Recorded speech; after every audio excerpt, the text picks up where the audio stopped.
नमस्कार मित्रांनो, मी आजपासून श्रावण चालू झाल्यापासून आज म्हणजे कालच्यान श्रावण चालू झालेला आहे. अमावस्या वगैरे चालू झालेला आहे. नवनाथ चरित्र व कथा नवनाथांचा ग्रंथ वाचणार आहे. रोज मला जसे वाटतील तसे मी अध्याय वाचणार आहे. तर अध्यायाचे मी हे पुस्तक आणलेलं आहे. मी पंढरपूरमधून पुस्तकही घेऊन आलेलो आहे. तर आजपासून मी ह्याचा प्रारंभ करत आहे वाचायचा. तर कोणी वाचलं नसेल तर तुम्ही माझ्या यूट्यूबवर मी रोज अध्यायाचा व्हिडिओ टाकत जाईन. रोज म्हणजे हे श्रावण संपूपर्यंत हे संपवावं लागतं. आणि परत आता ह्याची मी पूजा करणार आहे. ह्यात नवनाथांचा जन्म कसा झाला ह्यांची सर्व कथा व माहिती आहे. तर हे आता पुस्तक आणलेलं आहे. हे आता मी वाचायला चालू करणार आहे. पहिला पुस्तकाची पूजा करतो. त्यासाठी हळद कुंकू लावतो इथं.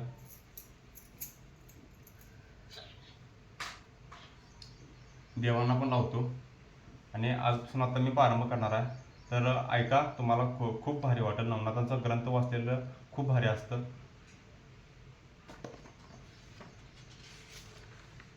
श्री नवनाथ चरित्र व कथा. महाराष्ट्रातील नाथ संप्रदाय व त्यांचा संचार 10व्या ते 12व्या शतकाच्या अखेरीपर्यंत आपल्या देशात नाथपंथांचा काळ भरभराटीचा होता. त्यावेळी या संप्रदायास महाराष्ट्रातील बहुजन समाजात फार लोकप्रियता लाभलेली होती, असे या ग्रंथाचा इतिहास व नवनाथांची चरित्रे पाहता आढळून येते. श्री ज्ञानेश्वर महाराज व मराठीचे आद्यकवी श्री मुकुंदराज हे नाथपंथाचे होते. त्यापैकी ज्ञानेश्वरांची गुरुपरंपरा प्रसिद्ध आहे. ह्या परंपरेत आदिनाथ, मच्छिंद्रनाथ, गोरक्षनाथ, गहिनीनाथ, निवृत्तीनाथ आणि ज्ञानेश्वर असा क्रम ज्ञानेश्वरीच्या शेवटी आणि आदिनाथ गुरु सक्कल सिद्धांचा या अभंगात आढळतो. ज्ञानेश्वरांच्या कुळात त्यांचे पणजे त्र्यंबकपंत यांना गोरक्षनाथांचा उपदेश होता. तसेच आज गोपीदंतपंत आणि वडीलबंधू निवृत्तीनाथ यांनी गहिनीनाथाचा उपदेश घेतला होता. यावरून ज्ञानेश्वरांचे घराणे नाथांचे उपदेशी आणि भक्त असे. गुरुभक्त ज्ञानेश्वरांनी ना आदिनाथ गुरु शंकर लगोनी शिष्य परंपरा बोधाचा हा संसार झाला तो अमृते ह्या ओवीत स्पष्ट केले आहे. या आदिगुरु शंकरापासून म्हणजे आदिनाथापासून योगाचा आणि अद्वैतत्व वैभवाचा वारसा ज्ञानेश्वरांना मिळाला. तो नाथ परंपरेतून मिळाला हे उघड होते. ज्ञानेश्वरीत या हक्काने मिळालेल्या ज्ञानाचा प्रकाश आढळून येतो. नाथपंथांच्या मच्छिंद्रनाथ, गोरक्षनाथ प्रमुख सिद्धांनी सगळ्या भारतात वैराग्य, योगविद्या आणि आत्मज्ञान या त्रयांचा प्रसार होतो. म्हणूनच भारताचा मध्ययुगीन काळ हा धर्माच्या क्षेत्रात जागृतीचा सिद्ध काळ मानण्यात येतो. या काळाचे मार्गदर्शन गोरक्षनाथाने केले. त्यांची इतकी प्रसिद्धी आणि लोकप्रियता इतर नाथांना मिळाली नाही. ज्ञानेश्वरांनी याच पंथाला भक्तीची जोड देऊन वारकरी संप्रदायाचे पुनरुज्जीवन केले. महाराष्ट्रात आधी नाथपंथ आणि त्यानंतर वारकरी संप्रदाय यांच्या इतकी लोकप्रियता इतर कोणत्याही धर्मपेताला अथवा संप्रदायाला मिळाली नाही. तशीच दुसरी नाथ परंपरा महाराष्ट्रात यादवकाळी चालू होती, ती म्हणजे मुकुंदराजाची परंपरा. ही परंपरा आदिनाथ यांच्यापासून सुरू होऊन ती पुढे हरिनाथ, रघुनाथ, मुकुंदराज अशी चालू झाली. मुकुंदराजाने आपल्या नाथ परंपरेची माहिती विवेकसिंधूत दिली आहे. ह्या दोन परंपरांनी महाराष्ट्रातील योगविद्या आणि आत्मज्ञानाची देणगी दिली. तथापि त्यांचे कार्यक्षेत्र निरनिराळ्या भागात होते. त्यापैकी गोरक्ष, गहिनी, निवृत्ती, नाशिक, त्र्यंबकेश्वर परिसर पावन करून तेथेच समधिसुख अनुभवले. त्यांच्या समाध्या या भागात आजही आढळतात. या ग्रंथाच्या द्वारे सत्पुरुषाचे महाराष्ट्रातील कार्य फार मोठे असून याच राज्यात ठिकठिकाणी या संप्रदायातील सत्पुरुषाच्या समाध्या आहेत व त्यांनी नावाने अनेक डोंगरही आहेत. या समाध्या म्हणजेच देहस्वर्गानंतरच्या नसून नाथांनी ज्या ज्या ठिकाणी वास्तव केले त्या त्या ठिकाणी स्मारके, मंदिरे उभारण्यात आली असावीत असे म्हटले जाते. सातारा, सांगली, नाशिक या भागात गोरक्षनाथ, गहिनीनाथ व निवृत्तीनाथ यांच्या समाध्या व डोंगर दाखविले जातात. नगर जिल्ह्यात कानिफनाथांची समाधी व मच्छिंद्रनाथांचे डोंगर आहेत. नागपूर व वऱ्हाड भागात हरिनाथ, रघुनाथ व मुकुंदराजांच्या परंपरेतील शिष्यांचे समाधी आहेत. पैठणला एकनाथ महाराज, आळंदीस ज्ञानेश्वर, सासवडला त्यांचे धाकटे बंधू सोपानदेव यांच्या समाध्या आहेत. सातारा, सांगली, कोल्हापूर या जिल्ह्यातून म्हसवड, बत्तीसशिराळा या ठिकाणी नाथांची मंदिरे आहेत. तर कल्याण जवळील हाजीमलंग, कोल्हापूर जवळील कागल, औरंगाबाद जिल्ह्यातील कन्नड तालुक्यात नांदगीर वाडी येथील डोंगराजवळ हाजी शेख दर्गा, औरंगाबाद शहरात बिबाच्या मकऱ्याजवळ पश्चिमेकडील डोंगरात जी बौद्ध लेणी आहेत त्यातील एक विहार शेजारी एक प्रमुख नाथपंथीय निरंजन यांची समाधी आहे. सासवड रस्त्यात घाटाजवळील डोंगरावर, पुणे आळंदी रस्त्यावर, दिघीसमोरील डोंगरावर, सासवड जेजुरी दरम्यान डोंगरावर अनेक ठिकाणी नाथांच्या समाध्या आहेत. त्याचप्रमाणे आळंदी नजीक डुहुडुळगाव येथे भंगनाथचे मंदिर आहे. हे स्थान अलीकडेच काही वर्षात आढळून आले आहे. नाथांच्या 40व्या म्हणजेच शेवटच्या अध्यायात असे म्हटले आहे की नवनाथ पुष्कळ दिवसापर्यंत तीर्थयात्रा करीत होते. शके 1710 पर्यंत ते प्रकट रूपाने फिरत होते. नंतर ते गुप्त झाले. एका मठीमध्ये कानिफा राहिले त्याजवळ, परंतु वरच्या बाजूने मच्छिंद्रनाथ, ज्यास मायबाप असे म्हणतात, तो राहिला. जालिंदरनाथ जानपीर म्हणतात, तो गर्भगिरीवर राहिला आणि त्यांच्या खालच्या बाजूस गहिनीनाथ, त्याच गैबीपीर म्हणतात, वडवळाड गावी गंगनाथ व रेवणनाथ विटे गावी राहिला. चरपटीनाथ, चौरंगीनाथ व अंडबगीनाथ गुप्त रूपाने अद्याप तीर्थयात्रा करीत आहेत. भर्तरी पाताळी राहिली. मीननाथाने स्वर्गात जाऊन वास घेतला. गिरिनार पर्वती श्री दत्तात्रेयाच्या आश्रमात गोरक्षनाथ राहिला. गोपीचंद व धर्मनाथ हे वैकुंठास गेले. मग विष्णूने विमान पाठवून मैनावतीशास वैकुंठात नेले. 84 सिद्धापासून नाथपंथ भरभराटीस आला असा उल्लेख नाथसंबंधी या अध्यायात केला गेला आहे. नाथपंथी योगी साधू व वेशभूषा. नाथपंथी योगी व माधुकरी मागावयास समाजात वावरू लागला तर त्याला चटकन ओळखता येते. अंगावरील मेखलेतील घुंगरू बाजू लागताच माणूस बाहेर येतो. नाथपंथी योगी साधूंच्या आवाजाने, त्यांच्या अलक निरंजन ह्या उच्चारात तर जादूच असते. जणू नवनाथ भक्तिसार ग्रंथात नाथांचे वेशभूषेचे वर्णन केलेले आहे. त्या ग्रंथात वेशभूषेचे जे वर्णन आढळते त्यात प्रामुख्याने कथा, शैली, शृंगी, पुंगी, शंख, मेखला, नाथपंथी जानवे, कानात कुंडले, जपमाळा, दंड, योगपट्टा, मुगरानिज, पादुका, विभूती, खप्पर असे येते. नाथपंथी योगी साधू दाढी व जडा वाढलेला असतो. ते शैव शांत साधतेचे प्रतीक आहे. अंगावर कंठ्या असतो. अलीकडे एक भगवे वस्त्र असते. हे वैराग्याचे प्रतीक आहे. त्यावर कमरेपासून छातीपर्यंत लोकरीचे दुहेरी मेखला असते. ती 22 किंवा 27 हात लांब असते. तिच्या टोकाला घुंगरू असते. या घुंगराच्या सभोवताली लोकरीच्या बारीक दोरांचा गुंडा असतो. हाताच्या मनगटावर हस्तभूषण मेखला असतो. ती ही बारीक दोऱ्यासारखी रेखरीची असते. डाव्या व उजव्या खांद्याच्या बाजूला शैली परिधान केलेली असते. ही शैली ही लेकरीच्या साधारण 3 फूट लांबीची, गोंड्यासहित 5 पदर असलेली अशी असते. गळ्यात रुद्राक्षाची माळ असते. ही रुद्राक्षाची माळ एक रुद्र व दुसरा पोवळी अशी असते. हिला सिद्धमाळ असे म्हणतात. ही कुंभकाच्या संकेतावर केलेली असते. गळ्यात नाथपंथी जानवे, कानात कुंडले, खांद्यावर 2 झोळ्या व हातात खपरी, चिमटा किंवा त्रिशूळ, कपाळावर ब्रह्माचा उभा व एक आडवा पट्टा असा असामान्य नाथयोगी साधू समाजात वावरतो. ह्या नाथपंथी वेशभूषेचे आध्यात्मिक अर्थ सामावलेले आहेत.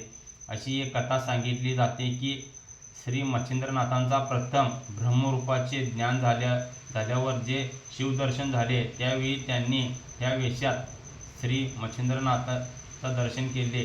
वेश पाहून श्री मच्छिंद्रनाथांनी शिवाजवळ हट्ट धरला की हा पोशाख मला हवा. शेवटी शिवाने आपल्या पूर्ण मुद्रा मच्छिंद्रास दिल्या. तर आता मी पहिल्या अध्यायाला प्रारंभ करत आहे. पहिला अध्याय वाचण्यास सुरुवात करत आहे. तर ऐका तुम्ही. नवनाथ व चरित्र व कथा. अध्याय पहिला. मच्छिंद्रनाथांचा अवतार व तपस्या. द्वापर युग संपून आता कलियुगात सुरुवात झाली होती. त्यावेळी भगवान श्री विष्णूने नवनारायणांना आपली भेट घेण्याकरिता या असे निरोप देऊन खास सेवकांना द्वारकेस पाठविले. सेवकांचा निरोप मिळताच कवी हरी, अंतरिक्ष, प्रबुद्धी, पिपटलायन, एरहोत्र, चम्मस, द्रुमिल व कर्मभजन असे सर्वजण तेथे आले. त्यांना पाहता क्षणी सुवर्ण सिंहासनावरून श्री विष्णू उठून त्यांना अतिगौरवपूर्वक आलिंगन दिले. त्यांना बसण्याकरिता सिंहासनाऐवजी आसन दिले. यथायोग्य रीतीने त्यांचे पूजन केले. हे सर्व झाल्यावर नवनारायणांनी लक्ष्मीकांतास विचारले की आम्हाला येथे आपण का बोलविले आहे ते कृपया सांगावे. तेव्हा लक्ष्मीकांत म्हणाले, द्वापर युग संपून कलियुगात सुरुवात झाली आहे. आपल्याला आता कलियुगात पृथ्वीवर अवतार घ्यायचा आहे. ज्याप्रमाणे राजहंस एकत्रितपणे सागराच्या जलाशयात शिरतात त्याप्रमाणे आपण सर्वजण पृथ्वीवर अवतार घेऊ. तेव्हा नवनारायण म्हणाले, भगवान आम्हाला ते मान्य आहे, परंतु पृथ्वीवर कोणत्या स्थळावर कशाप्रकारे काय नावाने अवतार घ्यायचा याचा खुलासा व्हावा. यावर श्री विष्णूने पुढीलप्रमाणे सविस्तर सांगितले. पृथ्वीवर अवतार घेण्याचा मूळ हेतू असा की तुम्ही तेथे संप्रदाय स्थापन करावा व त्यायोगे लोकांना शिकवण व दीक्षा देऊन उपदेश करा. तुमच्याप्रमाणेच मी पृथ्वीवर अवतार घेणार असून ज्ञानेश्वर असे नाव धारण करणार आहे. कवी वाल्मिकी हा तुळशीदास होईल, शुकमुली कबीर होतील, व्यासमुनी जयदेव नावाने अवतार घेईल, जांबुवंत हा नरहरी व बलराम हा पुंडलिक होईल, शिवशंकर निवृत्ती आणि ब्रह्मदेव सोपान या नावाने अवतीर्ण होईल, अधिमाया मुक्ताबाई या नावाने अवतार होईल, हनुमान रामदास होईल, कुब्जा ही दासीजनी होईल. अशा तऱ्हेने आपण सर्वजण अवतार घेऊन लोकजागृती करू व भक्ती संप्रदाय वाढवू. यावर नवनारायणांनी अधिक सविस्तर सांगाव्याशी भगवंतांना अतिनम्रपणे विनवले. भगवत त्यावर म्हणाले, याविषयीची सविस्तर माहिती यापूर्वीच पराशर ऋषीवर्याचा सुपुत्र व्यासमुनी याने भविष्य पुराणामध्ये दिलेले आहे. फार पूर्वी ब्रह्मदेवाच्या वीर्यापासून 88,000 ऋणी निर्माण झाले. त्यावेळी वीर्याचा काही भाग वेगवेगळ्या ठिकाणी पडला. यमुना नदीमध्येही 3 वेळा थोडासा भाग पडला. 2 वेळा तो द्रोणात तर एकदा पाण्यात पडला. पाण्यात पडलेला भाग हा एका माशाने गिळला. त्या माशाच्या पोटात कवी नारायणाने जन्म घ्यावा व मच्छिंद्रनाथ या नावाने पृथ्वीवर अवतार घ्यावा. शिवाच्या 3ऱ्या नेत्रातून निघालेले प्रलयंगाने कामधेनू भस्मीभूत झाला. तो अग्नीने प्राशन केलेला आहे. त्या ठिकाणी अंतरिक्ष नारायणाने जालंधर या नावाने प्रकट व्हावे. करुण वंशामध्ये सर्पसत्र यज्ञ करणारा जन्मेजय नावाचा राजा होऊन गेला. त्यांच्याच कुलातील बृहद्रवा राज्य यज्ञ करील. या यज्ञकुंडात अग्नी हा गर्भ टाकील. त्यावेळी जालंधराने प्रकट व्हावे. ब्रह्मदेवाच्या वीर्यापैकी काही थोडा भाग एका सर्पिणीने गिळला होता. जन्मेजय राजाच्या सर्व सर्पसत्रात ब्राह्मणांनी सर्व सापाची आहुती दिली. पण ह्या सर्पिणीच्या पोटी ब्रह्मबीज असल्याने आस्तिक ऋषीने एका वडाच्या झाडाखाली लपवून ठेवले. यथायोग्य दिवस झाल्यानंतर त्या ठिकाणी अंडे ठेवून ती निघून गेली. त्या अंड्यात नारायणाने प्रवेश करून वटसिद्ध नागनाथ या नावाने प्रकट व्हावे. रेवा नदीच्या काठावर ब्रह्मदेवाच्या वीर्याचा काही भाग पडला होता. या ठिकाणी चमस नारायण याने प्रवेश करून रेवणसिद्ध या नावाने अवतीर्ण व्हावे. मच्छिंद्रनाथ सूर्यबीज मिळवण्याकरिता मंत्र म्हणून भस्म देईल. ते उकिंड्यावर पडेल, त्यामध्ये सूर्य आपले वीर्य सांडेल. हरिनारायण यांनी तेथे प्रवेश करून गोरक्ष या नावाने जन्म घ्यावा. दशनगरीमध्ये त्यांची कन्या पार्वती ही स्वतःच्या लग्नाच्या वेळी ब्रह्मांड देवास दिसली व त्याचे वीर्यसलख्य झाले. याची त्यास लाज वाटून त्याने ते वीर्य पायाखाली दाबले. त्यामुळे त्याने 60,000 बालखिल्य ऋणी झाले. परंतु त्या वीर्यापैकी काही भाग केरात लोटला गेला. केरकचरा भागीरथी नदीत टाकला गेला. ते वीर्य वाहत वाहत कुश नावाच्या बेटाकडे गेले. त्या ठिकाणी पिपलायन नारायणाने जावे व सरपटिनीनाथ या नावाने प्रकट व्हावे. कैलिक ऋषीने भर्तरी या नावाने आपले भिक्षापात्र अंगणामध्ये ठेवून होते.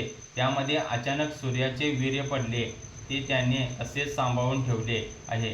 तेव्हा त्यामध्ये दुर्मिळ नारायणाने प्रवेश करून भर्तरी हे नाव धारण करून अवतार घ्यावा. सरस्वतीस अवकलन करताना हिमालयातील अरण्यात ब्रह्मदेवाचे वीर्यसलेखन झाले. त्यातील काही जमिनीवर पडले. त्यावरून एक वाघ चालत गेल्याने त्याच्या पायात वीर्यकण शिरले व एका हत्तीच्या कानात थोडेसे गेले.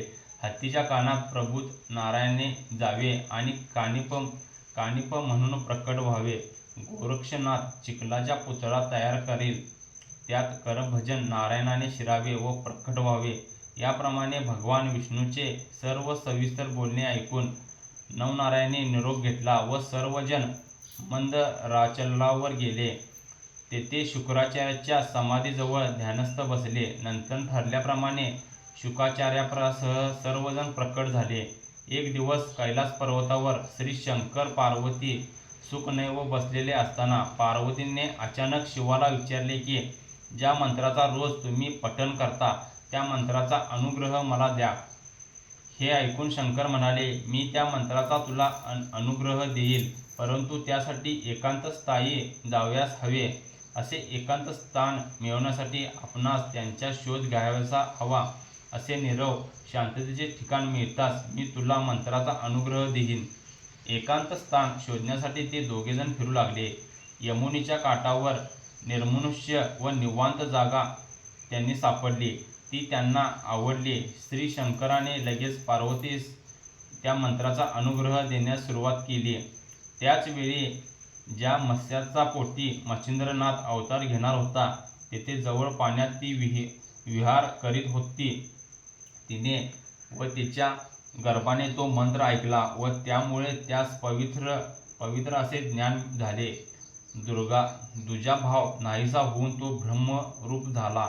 हा उपदेश पार्वतीस देऊन त्यांचे सार काय असा प्रश्न केला. हा प्रश्न ऐकताच पार्वतीऐवजी मच्छिंद्रनाथ गर्भातून बोलला, या उपदेशाचा सार व ब्रह्मरूप आहे.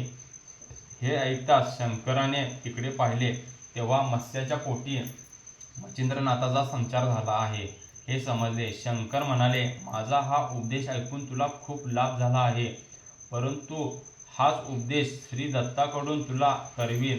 त्यासाठी तू बंदरिकाश्रमास ये, तेथे मी असेन. यानंतर श्री शिव पार्वतीसह कैलासास गेले. मच्छिंद्रनाथ मच्छीच्या पोटातून श्री शंकराने केलेल्या उपदेशाचं चिंतन मनन पठण करीत होता. योग्य समय होताच त्या मच्छीने नदीतरी जाऊन अंडे एका ठिकाणी नेऊन दिले. काही दिवसांनी तेथे मासे पकडण्यासाठी बगळ्याचा थवा आला. त्यापैकी काही बगळ्यांचे यमुना तीरी पडलेल्या अंड्यामध्ये लक्ष गेले आणि त्यांनी ते आपल्या चोचीने फोडले. ते अंडे फोडताच त्यातील एका भागात रडत असलेले बालक त्यांनी पाहिले. ते सर्वजण घाबरून पळून गेले. पुढे कामिक नावाच्या एका कोळ्याने तो सूर्यासारखा दैदिप्यमान असा नवजात बालक पाहून त्यांचे मन द्रद्र झाले. बालक तेथे राहिल्यास त्यास धोका पोचेल हे त्यास मनमोकळे उमजले. तेवढ्यात आकाशवाणी झाली की हा प्रत्यक्ष कविनारायणाचा अवतार आहे. तरी तू ह्या नवजात अर्भकास आपल्या घरी घेऊन जा व त्याचे नीट लालन पोषण कर. त्याचे नाव तू मच्छिंद्रनाथ असे ठेव. लक्षात ठेव, तू याबाबत शंकित राहू नकोस. हे ऐकून त्या कोळ्यास आनंद झाला. त्याने ते बालक आपल्या घरी नेले व त्यास आपल्या बायकोच्या स्वाधीन केले व सांगितले की हे बालक आपणास त्या सर्वश्रेष्ठ ईश्वराने दिले आहे. याचे संगोपन आपण आता व्यवस्थित करू. कोळी स्त्रीने मुलास स्तनपान दिले. त्या कोळ्यास पुत्रप्राप्ती नव्हती आणि असे अचानक दिव्य बालक मिळताच त्यांना खूप आनंद झाला. होता होता मच्छिंद्रनाथ पण 5 वर्षाचे झाले. कामीन कोळ्याने एक दिवशी त्यास बरोबर घेऊन मासे पकडण्यासाठी नदीतीरी गेला. नदीमध्ये जाळे पसरले व भरपूर मासे येताच ते त्याने मच्छिंद्रनाथाजवळ आणून ठेवले व परत मासे धरण्यासाठी तो नदीमध्ये शिरला. तडफडणारे मासे पाहून त्यास सर्पसत्राची आठवण झाली. जनमेजय राजाने केलेले सर्पसत्रातून नागकुळाचे रक्षण जसे अस्तिक ऋषीने केले त्याप्रमाणे आपला बाप कामिक मातृकुळाचा नाश करतो आहे असे दिसताच त्यास वाईट वाटले व आपण कसेही करून त्यांचा हा उद्योग बंद केला पाहिजे असे त्यास वाटले. मच्छिंद्रनाथाने आपल्या बापाने पकडलेले मासे एक एक असे परत पाण्यात टाकाव्यास सुरुवात केली. बापाने पाहताच त्याला अतिशय राग आला व त्या रागाच्या भरातच त्याने मच्छिंद्रनाथास मार द्यायला सुरुवात केली व तो म्हणू लागला, अरे मी एवढे जीव तोडून मासे पकडतो आहे आणि तू ते परत पाण्यात फेकून देतो आहेस, मग खाशील काय? अशाने भीक मागत हिंडावे लागेल तेव्हा समजेल. मारपीट करून मायबाप परत पाण्यात शिरला. या मारामुळे मच्छिंद्रनाथास अतिशय दुःख झाले. या अन्नापेक्षा भिक्षेचे अन्न पवित्र असते व यापुढे आपण तेच खावे असा विचार करून मच्छिंद्रनाथाने बापाची नजर चुकवून तेथून पळ काढला व हिंडत हिंडत तो बदरिकाश्रमात पोचला. वय लहान परंतु अलौकिक बुद्धी, त्यामुळे त्याने तपस्या करण्याचे ठरवले. मच्छिंद्रनाथाने कडकपणे 12 वर्षे तपस्या केली. तपस्या इतकी कठीण होती की त्यांच्या तेजपुंज शरीरावर मांस असे दिसत नव्हते. इकडे श्री दत्तात्रय शंकराच्या दर्शनासाठी हिमालयात गेले. शिवशंकराची स्तुती करताच शंकरांना आनंद झाला व प्रकट होऊन त्यांनी दत्तास आलिंगन होऊन क्षेमपूजन विचारले. दत्ताजी बदरिकाश्रमात जाऊन तेथील मनोहारी व विलक्षण सुंदर अरण्य पाहण्याची इच्छा व्यक्त केली. शंकरांनी त्यास होकार दिला व ते दोघेजण बदरिकाश्रमात गेले. मच्छिंद्रनाथ त्याच ठिकाणी तपस्येला बसले होते आणि त्याच वेळी श्री शंकर व श्री दत्तात्रय त्या ठिकाणी आले होते. या योगायोग मच्छिंद्रनाथाचा उदयकालाचा शुभ योग होता. हा पहिला अध्याय आहे आणि हा एक पहिला अध्याय वाचून मी समाप्ती करतो. आता दुसरा अध्याय मी उद्या वाचून तुम्हाला कसं वाटलं श्री नवनाथांचा अध्याय असंच मी 40 अध्याय तुमच्यासमोर वाचून दाखवेन. तर तुम्हाला नक्की कमेंट करून सांगा कसं वाटले. आवडल्यास तर मला सबस्क्राईब करा. जय हिंद, जय महाराष्ट्र.